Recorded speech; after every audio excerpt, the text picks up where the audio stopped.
Hello guys, how are you? Hope you all are doing well. Today I'm back with one of the most interesting video. In this video tutorial guys, I'm going to show you how to fix thumbnails is not showing on your Windows 11.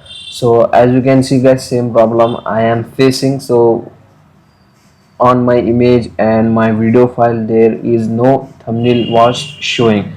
To fix this problem guys, first of all you need to open the file explorer on your PC. After opening here on the toolbar menu you can get three dots, just click on it. From here you need to open the options, okay, and here go to the view tab and here you can get the option always show icons never thumbnails. Just you need to uncheck this option and click on apply and then click on OK. That's it. As you can see guys, now the thumbnails was showing in the file explorer. So this is the way to fix this issue. So that's it for today guys. This is a short and very simple video.